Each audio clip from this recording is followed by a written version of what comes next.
부어지실 줄로 믿습니다. 오늘 말씀은 10월 14일 목요일자 말씀이고요. 욥기 7장 11절에서 21절 말씀입니다. 욥기 7장 11절에서 21절까지 저와 여러분이 교독하도록 하겠습니다. 11절 제가 먼저 봉독하겠습니다. 그러므로 내가 입을 다물지 못하겠습니다. 내 영이 이렇게 고통을 받으면서 말하고 내 영혼이 이렇게 쓰라려 하면서 원망할 것입니다. 내가 바다입니까? 아니면 바다의 괴물입니까? 주께서 왜 나를 감시하십니까? 내 침대가 나를 편하게 해주겠지, 내 보금자리가 내 원망을 받아주겠지라고 하면 주께서는 꿈속에서 두렵게 하시고 환상으로 무섭게 하십니다. 내 영혼이 차라리 질식해서 죽는 게 이런 몸으로 사는 것보다 낫다 싶습니다. 나는 사는 게 싫습니다. 영원히 살 것도 아닌데 나를 혼자 내버려 두소서. 내 인생이 허무하기 짝이 없습니다. 사람이 무엇인데 주께서 그를 크게 생각하시고 그에게 그렇게 많은 관심을 쏟으십니까? 왜 그렇게 아침마다 감시하시고 순간마다 시험하십니까? 주께서 언제까지 나를 떠나지 않으시겠습니까? 침을 꼴깍 삼키는 동안만이라도 나를 가만히 내버려 두지 않으시겠습니까? 오 사람을 감시하시는 분이여, 내가 죄를 지었다 해도 그것이 주께 무슨 일이 되겠습니까? 주께서 왜 나를 관역으로 삼으셔서 내가 내 자신에게 짐이 되게 하신 21절, 주는 왜 내 허물을 용서하지 않으시고 내 죄를 없애주지 않으십니까? 이제 내가 흙먼지 속에 누울 것입니다. 주께서 아침에 나를 찾으셔도 내가 더는 없을 것입니다. 아멘. 극한 고통에서 주권자의 감시와 억압을 느낄 때라는 제목으로 김종화 목사님 이 새벽 말씀 선포해 주십니다.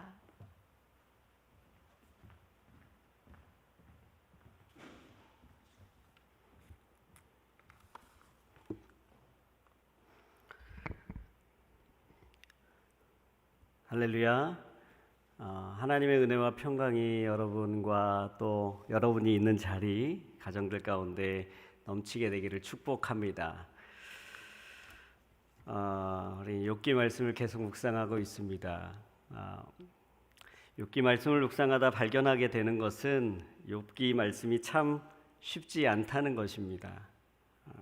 욥기 말씀을 묵상하다 보면 도무지 종잡을 수 없는 이 말씀이 욥의 이야기인가, 욥의 신앙의 고백인가, 아니면 욥이 하나님께 원망하는 것인가, 친구들이 위로하기 위한 것인가, 아니면 욥을 정죄하기 위한 것인가, 헷갈리는 말씀들이 많이 나옵니다. 좀 우리가 기준 삼고 우리가 따라가야 되고, 오늘 말씀을 보면서 위로가 되는 어떤 그런 말씀들이 좀 있으면 참 좋겠지만 계속 갈피를 잡지 못하는 것 같은 그런 말씀들이 계속될 때 우리는 욥기 말씀이 조금 힘들다라고 느낄 수 있을 것 같습니다. 근데 가만히 생각을 해보면 우리 인생이 이렇게 종잡을 수 없는 인생입니다. 때로는 좋았다가 때로는 굉장히 끝도 없는 나락으로 떨어지는 것 같다가, 때로는 평안했다가 때로는 파도치는 요동하는 바다와 같을 때 같다가, 어느 순간을 딱 캡처해서 본다면 조금 억울할 수도 있고 조금은 과대평가될 수 있는 것이 단편적인 우리들의 모습 아니겠습니까? 욥기 말씀은 그래서 어떤 부분을 탁 잘라서 보기보다는 좀 큰 그림으로, 큰 의미로 그 뒤에 있는 하나님의 역사심과 그 의미가 무엇인지를 좀 고민하면서 보아야 합니다. 그래야 오해가 없습니다. 욥은 오늘 말씀에서도 엘리바스와의 대화 가운데서 자기가 얼마나 정당한지, 자기는 이런 벌을 받을 만한 죄를 지은 일이 없다는 것을 항변합니다. 그래, 엘리바스는 하나님은 정의로우신 분이시고 공의로우신 분이시기 때문에 이렇게 너에게 이런 큰 징계와 징벌이 있는 것은 분명히 원인이 있기 때문에 그런 것이다 라고 욥에게 이야기합니다. 가만히 들어보니 그도 그럴 것 같은 거예요. 가만히 들어보니 자기는 억울하지만 그러게 이런 인생의 극심한 들어본 적 없는 재앙이 나의 인생 가운데 하루에 이렇게 일어난 것을 보면 분명히 무슨 원인과 이유가 있을 것인데 그것에 대해서 찾지 못하는 답답함이 욥에게 있는 것이죠. 우리가 이렇게 글자로 문자로만 욥의 고난을 보다 보니까 잘 그 얼마나 힘들까에 대한 공감이 잘 되지 않지 않습니까? 근데 가만히 앉아서 어떤 한 사건을 깊이 있게 한번 공감해 보려고 노력한다면 정말 너무너무 힘들었을 것 같아요. 너무너무 숨 쉬는 것조차 어렵고 게으러웠을 것 같습니다. 혹시 인생 가운데 그런 극심한 괴로움, 어려움, 숨을 쉴 수 없을 것 같은 고통 가운데, 고난 가운데 계셔본 분이 계십니까?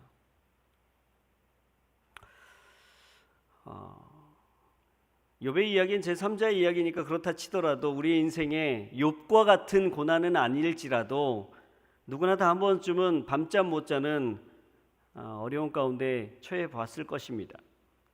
그럴 때 어떻습니까?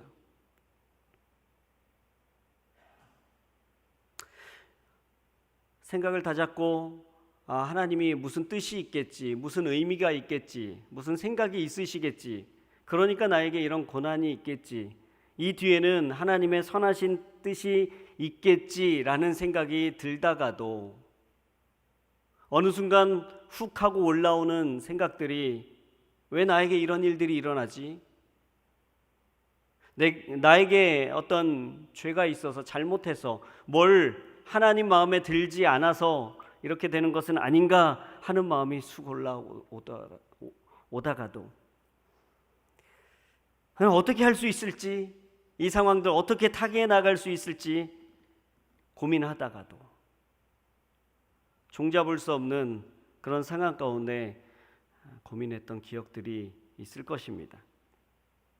욥은 우리가 알고 있는 것처럼 아주 신앙의 모범이 되는 하나님이 인정하시는 신앙을 소유한 자였습니다. 하루아침에 고난 가운데 이제 마음이 널뛰게 하듯이 마음이 종잡을 수 없는 그런 상황 가운데 다다르게 된 것이죠. 욥의 처음의 고백은 어땠습니까? 오늘 말씀에서 쭉 나오지만 발견하기 힘들 것입니다. 왜냐하면 다 반어법으로 이야기하고 있어요.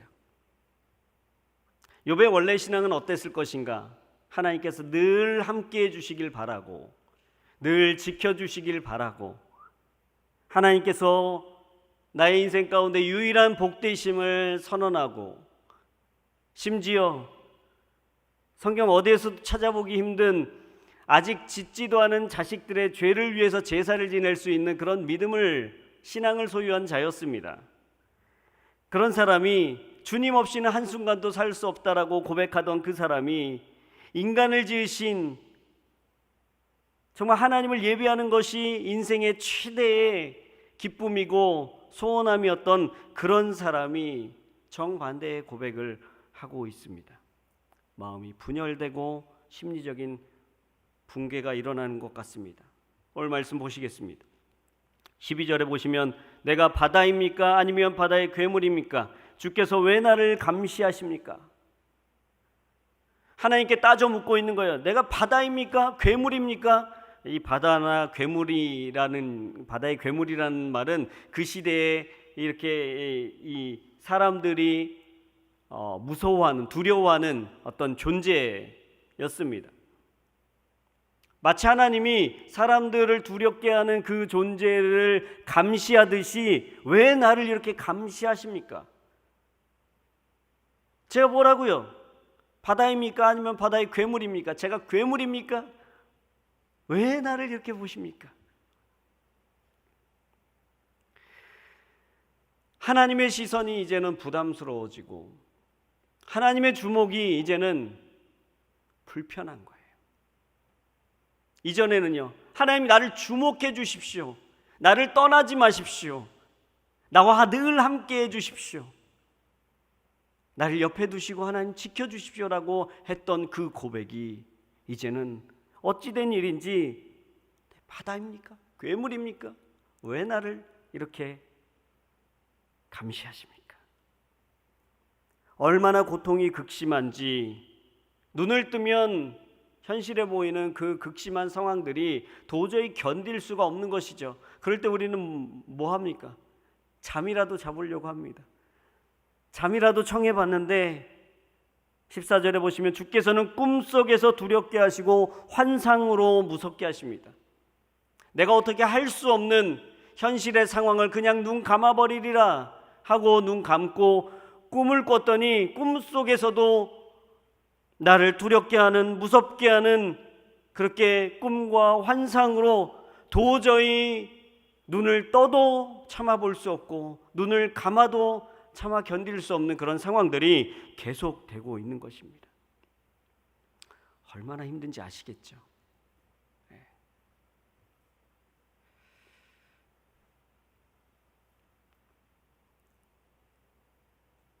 16절에 보시면 나는 사는 게 싫습니다. 차라리 죽는 것이 낫겠습니다. 영원히 살 것도 아닌데 나를 혼자 내버려 두십시오. 내 인생이 허무하기 짝이 없습니다. 물론 욥의 고백은 아니었지만 욥의 신앙의 이 깊이를 봤을 때 사실 뒤에서 하는 믿음의 많은 선배들이 했던 고백들이 이 욥의 고백이었을 것이라고 봅니다. 우리의 인생이 허무합니까? 허무하기 짝이 없습니까? 영원히 살 것도 아닌데 나를 그냥 혼자 내버려 두라고 말할 만큼 우리의 인생이 그랬습니까? 아니요. 욥의 고백은 그런 것이 아니었습니다. 욥의 신앙은 그 정도 수준이 아니었습니다. 우리의 허무한 인생 가운데 찾아오신 하나님으로 인해서 우리의 인생이 의미가 있다라고 말하던 우리의 신앙이 어떤 이유에서인지 허무하기 짝이 없다. 영원히 살 것도 아니다. 영혼을 바라보던 우리의 시선이 이제는 문제에만 집중하게 만드는 이 상황이 벌어지게 된 것입니다. 이 이야기는 계속 이어집니다. 17절에 보시면 사람이 무엇이간데 주께서 그를 크게 생각하시고 그에게 그렇게 많은 관심을 쏟으십니까? 시편 8편에 사람이 무엇이기에 주께서 그를 생각하시며 인자가 무엇이기에 주께서 그를 돌보시나이까 하면서 찬양하던 이 똑같은 언어가 어쩐 일인지 이제는 사람이 뭐길래 우리말로 바꿔 아니 뭐라고요? 제가 뭐라고요? 제 인생이 뭐라고 이렇게 관심을 두십니까? 크게 생각하십니까? 관심 좀 끊어주세요. 부담스럽습니다. 주권자의 주목과 위로와 위안이, 안정이, 평안이 이젠 더 이상 그에게 그런 의미로 다가오지 않고 질식할 것 같은 숨막히는 고통을 느끼게 하는 이 일이 왜 일어났냐는 거예요. 욥이 배교한 것입니까? 신앙을 버리기로 작정한 것입니까? 이런 말이 있죠. 사랑이 변하니? 사랑이 변한 건가요? 아니죠. 우리는 알고 있습니다. 욥에게 닥쳐온 이 극심한 고난이, 고통이 그렇게 만들었다는 걸 알고 있습니다. 우리가 인생을 살면서도 이 순간 하나님의 이 관심과 하나님의 이 주목과 우리 안에서 있는 하나님을 향한 이 인식만 없다면,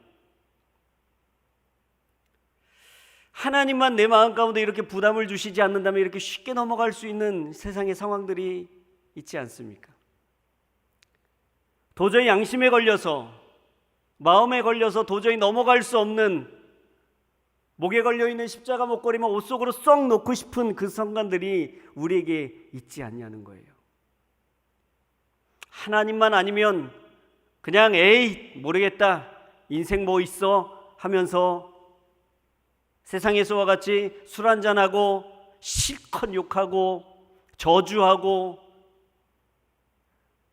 인간의 어떤 방법이든 사용해서 그 상황들을 타개해 나가려고 하지 않냐는 거예요. 욥이 불신앙 가운데 있는 것입니까? 배교에 가까운 말을 쏟아내고 있는 것입니까? 아니요. 잘 들여다 보십시오. 욥은 하나님 제발 떠나달라고, 내 옆에서 멀어져 한 걸음 떨어져 달라고, 답답해서 숨막히다고 말하고 있는 것이 아니라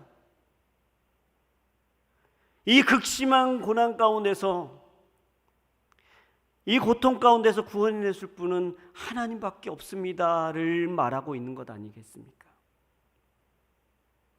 정말 하나님을 떠날 것이라면 하나님 앞에 왜 이렇게 이야기를 하겠습니까? 하나님 앞에 이야기할 이유가 없는 것이죠. 오히려 친구들과 싸우고 말 것이죠. 아니면 친구들의 말에 동의하고 마치 욥기 2장 9절에 욥의 아내가 말한 것처럼 하나님을 저주하고 죽어버려요 말한 것처럼 하나님을 저주하고 죽는 편을 택하지 않았겠습니까? 왜 하나님께 이러고 있습니까? 하나님이 도움이시기 때문에 그렇습니다. 하나님이 유일한 도움을 주실 분이시기 때문에 그렇습니다. 하나님이 이 고난 가운데 건져내실 분이기 때문에 그런 것이죠. 밤잠 못 자고 아침형 인간이어서 이 자리에 나와 계십니까? 아니지요. 내일을 보아도, 오늘 아침에 눈을 떠도 내일을 보아도 우리가 당한 혹은 개인이 갖고 있는 이 어려움 가운데서 개선의 여지가 전혀 보이지 않는데도 왜 나와 계십니까? 기도 가운데 욥과 같은 하나님 좀 내버려 두십시오. 하나님 이러실 수는 없습니다 라고 하면서도 왜 이 자리에 나와 계십니까? 그것은 하나님이 소망이기 때문에 나와 있는 줄 믿습니다. 하나님은 우리의 유일한 소망 되십니다. 욥은 그것을 이야기하고 있는 것이죠. 죽음을 앞둔 사람들에게 나타나는 다양한 단계들이 있다라고 합니다. 욥의 심기는 오늘 그 단계들을 거쳐가고 있는 것 같습니다. 부정과 고립의 단계, 분노의 단계, 타협의 단계, 또 낙심하는 단계, 그리고 그냥 모든 것을 수용해버린 수용의 단계. 순서는 다르겠지만 그 안에 있는 충격과 질문과 낙심과 분노와 무감각해지는 이 과정들은 모든 사람이 겪는 동일한 과정일 것입니다. 19절 20절에 보시면 주께서 언제까지 나를 떠나지 않으시겠습니까? 침을 꼴깍 삼키는 동안만이라도 나를 가만히 내버려 두지 않으시겠습니까? 오 사람을 감찰하시는 분이여, 내가 죄를 지었다고 해도 그것이 주께 무슨 일이 되겠습니까? 주께서 왜 나를 관역으로 삼으셔서 내가 내 자신에게 짐이 되게 하십니까? 침 꼴깍 삼키는 순간도 평화로울 수 없는 극심한 고통 가운데 왜라는 질문을 끊임없이 할 수밖에 없는 인생이 해결되지 않는 이 문제들 가운데 욥은 직면해 있는 것입니다. 그리고 하나님께, 그 위대하신 하나님께, 창조주 하나님께 내가 죄 짓는다고 해서 그게 무슨 큰 일이 되겠습니까 하는 낙심과 이 무감각해지는 단계에 이르게 되는 것이죠. 인생에 찬바람이 불 때가 있습니다. 저에게도 있었습니다. 저는 이제 믿지 않는 가정에서 처음으로 믿게 되고 하나님께서 나의 인생을 붙들고 계시는구나 라는 확신 가운데 인생을 드리기로 결정을 하고 신대원을 준비했습니다. 모두 다 믿는 사람이 하나도 없었습니다. 우리 가정과 다 불교고 다 다른 타 이단 종교에 빠져서 외가와 친가들이 다 그러고 있었습니다. 얼마나 이쁩니까? 그런 집안에 하나님께 헌신하기로 한 이 김종아가 얼마나 이쁩니까? 하나님 보실 때 그렇다는 것이죠. 예쁘지 않겠습니까? 또 어떤 좋은 목사님을 만나서 신대원에 3년간 장학금으로 다닐 수 있는 아주 기회를 주셨습니다. 그래서 제가 이제 원서를 들고 열심히 학교를 향해서 가고 있는 그때 학교 정문 앞에서 교통사고가 난 거예요. 더 이상 들어갈 수 없었습니다. 병원에 누워 있는, 집에서 너무 반대했기 때문에 병원에 누워 있으면서도 알릴 수가 없었어요. 너무 내 처지가 상황이 너무 초라하고 너무 비참하고 왜라는 질문이 끊임없이 나오고 눈에서는 눈물밖에 나오지 않는 어머니가 전화하셨는데 어머니가 처음에 딱 하는 말씀이 그거였습니다. 겁봐라. 엄마가 말릴 때 하나님 안 계시다고 말할 때 그 말을 들었어야지. 겁봐라. 이 말씀이었어요. 얼마나 인생이 비참하든지 아들 병원에 한 번도 와보지 않는 엄마가 원망스러운 것이 아니라 하나님이 더 원망스러웠습니다. 하나님 왜 나에게 이러십니까? 왜 예쁘지 않습니까? 믿는 사람 한 명도 없는 집안에서 그 반대를 무릅쓰고 한다면 꽃가마를 태워서라도 신대원에 보내주셔야죠. 주님, 앰뷸런스라뇨. 이러면서 원망이 들었습니다. 왜 하나님께 원망합니까? 왜 하나님 이렇습니까? 하고 질문하고 낙심하고 때로는 분노합니까? 우리는 알고 있는 것이죠. 하나님이 내 인생에 도움이 되신다. 하나님이 이 극심한 고난 가운데서 구원하실 유일한 분이시라는 것을 우리는 알고 있는 것입니다. 사랑하는 여러분, 주권자가 나의 대적이 된 것 같은 숨막히는 상황 가운데서도 분노와 한탄과 탄식 가운데 심지어 우리의 신앙을 모두 내팽개쳐버리는 그런 불신앙으로 가고 있는 순간 가운데서도 이러면 안 되지 하고 문득문득 생각되지만 우리의 이 상황을 이야기하는 부정적인 말들이 끊임없이 나오고 있는 가운데서도 우리는 기억해야 합니다. 하나님이 우리의 도움이 되신다. 하나님이 우리의 유일한 구원자시다. 밤잠 못 자고 나오신 분들 계십니까? 어떤 기도 제목 때문에 도저히 그냥 있을 수 없어서 교회라도 나가봐야겠다라고 나오신 분들 계십니까? 혹시 영상 가운데 그런 분들 계십니까? 소망 가운데 거하시기를 축복합니다. 하나님이 우리의 유일한 소망 되십니다. 잘 오셨습니다. 하나님께 구하며 하나님께 여러분의 상황을 올려드리며 나아가는 저와 여러분이 되기를 축복합니다. 함께 기도하겠습니다.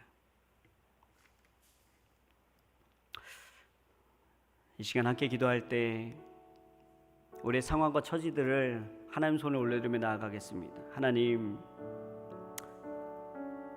남들에게 말하지 못했고 하나님 이 극심한 어려움과 고난과 하나님 이 눌림 가운데 다른 사람들은 알지 못하는 이 눌림 가운데 우리가 있습니다. 주님 도와주십시오. 하나님 앞에 나아갈 수밖에 없는 이유는 하나님이 우리의 유일한 구원자 되시기 때문에 그렇습니다. 일생의 매 순간 속에서 잠을 자고 있는 꿈 속에서도 우리가 어떻게 하지 못하는 환상 가운데서도 하나님은 우리를 도우시는 분이라는 하나님 믿음의 고백들이 우리에게 있게 하여 주시옵소서. 또한 하나님께 나아가는 이 발걸음이 하나님 멈춰지지 않게 하여 주시옵시고 우리를 누르고 있는 삶의 무게를 하나님께서 함께 걸머지고 가시는 것을 우리가 기억하게 하시며 하나님 앞에 구하며 나아가는 복된 인생 되게 하여 주시옵소서. 우리의 상황과 환경과 처지 가운데 기도 제목 가운데 역사하여 주시옵소서. 함께 통성으로 기도하며 나아가시겠습니다. 오 살아 역사하신 하나님, 우리의 인생에 하나님 때로는 무게와 고통 가운데 우리의 삶이 버겁고 힘겹고 하나님 어려운 그 순간에도 하나님 우리와 함께 하신 줄 믿습니다. 오늘 욥의 고백은 하나님 신앙적인 고백이라기 볼 수 없는 그런 고백들이었습니다. 하나님을 불신앙하는 것 같고 믿음의 자리를 떠나버린 것 같은 이런 고백 가운데 하나님 욥이 놓여 있습니다. 마음이 분열하고 하나님 그 마음이 무너지기 일보 직전에 놓여져 있는 것 같습니다. 때로는 우리의 상황들이 이런 상황 가운데 놓여 있을 때 하나님, 이 말은 하나님께 도움을 구하고 있는 호소이고 하나님 부르짖음임을 하나님 기억하여 주시옵소서. 그래서 하나님, 때로는 우리가 부정적인 말을 통해서 우리의 내면을 감추고 드러내지 못하는 상황 가운데서도 우리의 내면을 감찰하신 하나님께서 임재하여 주시옵시고 우리의 상황과 처지를 알고 살피신 하나님, 도우신 하나님께 구하며 나아가는 믿음의 사람들 될 수 있도록 역사하여 주시옵소서. 우리의 상황들 하나님 돌보신 하나님, 극심한 고통 가운데 있는 우리 지체들이 있습니까? 주님 도와주시옵소서. 하나님 역사하여 주시옵소서. 하나님 그 상황 가운데 임재하여 주시옵소서. 이 시간 다시 한번 기도할 때 세계 각곳에서 이렇게 밤잠을 자지 못하며 그 순간 침을 꼴깍하는 그 순간도 평안치 못하는 하나님 극심한 고통 가운데 있는 하나님 지체들이 너무 많습니다. 자유를 위해서 투쟁하고 있는, 가난과 목마름 때문에 싸우고 있는, 코로나 바이러스 질병으로 인해서 하나님 침상 가운데 고통당하고 있는 많은 지체들이 있습니다. 주님 도와주셔서 세계 각곳에 신음하고 있는, 밤잠 못 자고 있는, 한순간도 평안할 수 없는 그곳 가운데 하나님 임재하여 주시옵소서. 하나님 평화의 왕으로 임하여 주시옵소서. 유일한 소망 되어 주시는, 피난처 되어 주시는 하나님을 붙드는 자리가 될 수 있도록 역사해 달라고 함께 기도하며 나아가시겠습니다. 살아 역사하신 하나님, 우리의 인생에, 우리의 삶에 극심한 고통의 자리 가운데 하나님 임재하여 주시옵소서. 하나님 그 자리 가운데 저정하여 주시옵소서. 하나님 우리 인생을 돌아볼 때 하나님 우리 인생은 답이 없음을 발견하게 됩니다. 하나님 우리의 유일한 소망 되어 주시고 유일한 답 되어 주시는데 하나님 우리의 인생이 그것들을 알지 못하고 그냥 끝나버리는 허탄한 인생 되지 않도록 도와주시옵시고 극심한 고난 가운데 있는 그 고난의 자리에 주님의 십자가를 붙드는 하나님 믿음의 사람들이 일어나게 도와주시옵시고 주님의 십자가가 우리의 인생의 유일한 소망임을 기억하며 나아가는 믿음의 사람들 될 수 있도록 주님 역사하여 주시옵소서. 고난이 하나님을 바라보는 도구로 쓰임받게 하여 주시옵소서. 하나님, 살아 역사하신 하나님 은혜를 감사합니다. 욥의 마음은 우왕좌왕하고 있습니다. 마음이 분열하는 것 같고 심리적인 상태가 무너지기 일보 직전에 불안한 상태처럼 보입니다. 욥은 마치 하나님을 떠나버린 것 같고 이제 신앙을 내던져버린 것 같고 믿음의 삶을 살지 않기로 결단하는 것 같고 주권자 되어주시는 하나님이 위로가 더 이상 그에게 위로가 되지 않는 것 같은 말들을 쏟아내고 있지만 사실 그 내면을 들여다보면 하나님이 유일한 소망이라는 것을 고백하고 있고 하나님이 이 극심한 고난 가운데 도와주실 유일한 분이시라는 것을 선포하고 있는 것입니다. 주님, 때로는 우리의 인생 가운데 답답한 상황 가운데 직면한 우리의 시간들을 보며 하나님 왜 이렇습니까? 왜 이런 고통 가운데 있습니까? 질문하며 낙심하며 분노하며 충격 가운데 휩싸여 있는 그 순간에도 하나님, 우리의 마음은 하나님을 향하게 하여 주시옵소서. 우리의 고백은 하나님이 유일한 소망되어 주심을 고백하게 하여 주시옵소서. 이 시간 하나님, 순간순간 기도 제목을 떠올려 보면 답이 없고 답답하고 마음이 먹먹한 상황 가운데 놓여져 있는 우리 지체들이 있습니까? 주님, 도와주십시오. 그 상황 가운데 하나님 임재하여 주시옵시고 도움되어 주시는 하나님이, 극심한 고난 가운데서 건져주시는 그 하나님이 경험되어지게 축복하여 주시옵소서. 그렇게 역사하시는 하나님을 찬양하며 이제는 우리 주 예수 그리스도의 은혜와 아버지 하나님의 놀라우신 사랑하심과 성령 하나님의 내주 교통, 위로하시고 역사하심이, 주님, 극심한 고통 가운데서도 우리를 도와주시는 유일한 소망되어 주시는 하나님만 바라보겠습니다. 소원하는 사랑하는 성도들 머리 위에, 그 가정과 일터와 또 다음 세대들 위에, 또 오늘의 교회, 이 나라와 이 민족 위에, 지금 이 순간도 고통받고 있는 세계 각곳 위에 이제로부터 영원토록 함께 하시기를 간절히 축원하옵나이다. 아멘.